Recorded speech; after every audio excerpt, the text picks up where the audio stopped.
Hi everyone, 27th of June, Tuesday, 5 minutes to 5 p.m. In the afternoon in Australia. Here's my latest video blog.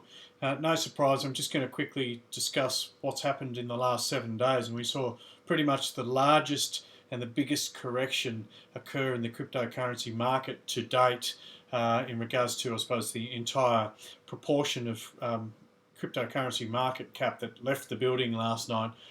Pretty much over the last 7 days, but in the last 24 hours we saw a massive pullback. And I think the thing with these type of events, it can be very nerve-wracking for anyone that's got investments. You know, sometimes a little bit disappointing if you bought the day before and it's pulled back 20%. You can feel a little bit, despondent by that. But I think if you've got a long-term outlook and you keep buying on the stacks, if you've got the ability to put money aside and keep buying on these lows and just build up a little kitty of particular identified technologies that you're interested in, then you probably do okay. But the interesting thing is, I've noticed on looking at these the cryptocurrency market cap, is that we've had one, two, three, four high points pretty much at around about, I think the highest was 117 billion in around about middle of June, and we had 115, we had 112, we had 115 again, and then we had another 115, and then we saw a correction after pretty much each one of those. So it looks like 115 in the market capitalisation is pretty much the resistance point at the moment. So it'd be interesting to see what happens next time we get to 115 billion. If it doesn't push through that figure, are we going to get another correction? Based on the last month, we've had 4 points pretty much at around that 112 to 115, and we've seen a correction. So you could probably bet the house on it. Whether or not we're going to get a further correction, sometimes that happens. You get a little bit of a bull trap in the sense that, there's a little bit of a recovery and then people take their money again. So you may see a second phase where people actually pull back. And if someone has a major proportion of this particular capital, and because the cryptocurrency sector is so new and so young, and we've seen 115 billion market cap, there's no doubt there's some people out there with some major amounts of money. They would have a high proportion of that market cap, and I think that's what I can see happening in regards to the graphs. A lot of the graphs are really similar and they move in a very similar format. There's no doubt there's bots involved. There's no doubt some big players have got their portfolios and their bots on automation, and when they pull the plug, they're pulling the plug simultaneously across the board, and we're seeing these dips very, very much at similar periods of time. And I see that as a little bit irregular if you're looking at all these coins and cryptocurrencies as an individual entity with their own energy of economics, their own ecosystems, with their own communities. You wouldn't necessarily see these similar lines all the time. So there's definitely some major players involved in regards to the overall energy that's flowing through the cryptocurrency world at the moment. And that's going to happen until the mainstream gets involved and we find that market cap expands to its true market value. However, if you want to look at the difference between the 1% and the 99% of the world, there's some people out there with just ridiculous amounts of money, and they can easily come in here and buy up, and just by the flick of a switch, they can affect the whole market. And I can see that, and I can feel it, and I know it's real. Whether or not that they're going to if that's in their best interests to have that happen a lot, I don't really believe that's true. We know that blockchain's got so much potential that we can see that we want to make sure that this whole sector wins and survives in the long term. In the last month, we've seen the whole sector flatten out. Well, the last 20 days really flatten out, and we saw that 115 peak, and we saw a little bull trap here and sort of came back and has dropped down approximately around about $20 billion in the last 7 days, which is a lot of money. And it did leave the building, it did move into Bitcoin and then back into fiat, and that's what I've seen. Their whole market cap did disappear, so that means it's no longer in the sector. Doesn't mean it's going to come back. Well, we already saw it bounce back quite a lot this morning. So people are definitely selling on the high, moving it into Bitcoin, moving it into cash, holding the cash, allowing the prices to domino down. And that's what happens when these big players pull the switch.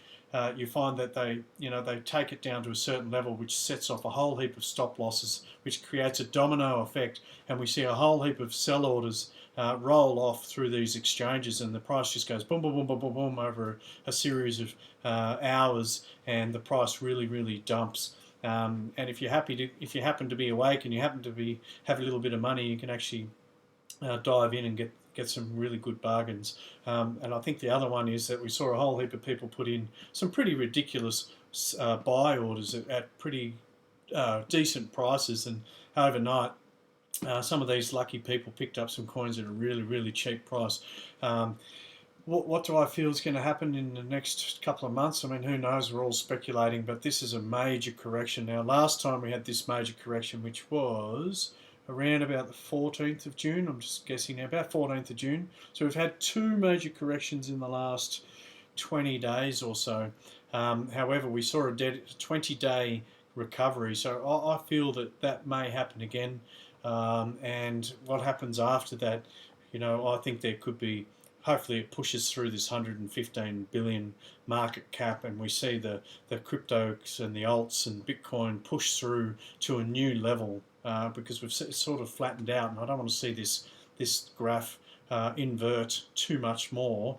Otherwise, we're going to see, it's a bit of confidence move out of the market, and you never know, you might see a further decrease in the overall market capitalisation. However, my instincts tell me that it's not going to happen. It's going to push up. The next 6 months, we might see a few more of these, so I wouldn't stress too much. I'll just get your money aside. Maybe have the strategy of waiting for them. We've had two this month, so is there going to be some more? We've actually had three major corrections this month alone in June. So if next time we see a major pump or a major push forward over, let's say, 30 days, let's break up these market capitalisation increases into 30 days, and then what you'll see is we might see 1, 2 or 3 major corrections. Now, it's easy to get excited and you want to get those coins into your wallet, but if you're patient, you may find a 20, 30 to 40%, maybe not 40%, retrace of the market cap. Certain coins are pulling back 20, 30, 40% at these times. 20% seems to be a pretty normal sort of movement when it starts to bleed red for the whole day. So you could actually be patient, put your Bitcoin aside, have it ready. Not necessarily on an exchange, but you could have it ready in your Bitcoin account, ready to move over. And as soon as you see one of these major dips, get the Bitcoin into the exchange and get ready and put some buy orders in at a say 20%, maybe a little. You could even scale it down 20, 25, 30% down from the current market value, and cross your fingers that you pick up a bargain. If not, you wait till you feel that the price is at that bottom, and again you can really maximise your potential, your buying power at that particular point, and really improve your position.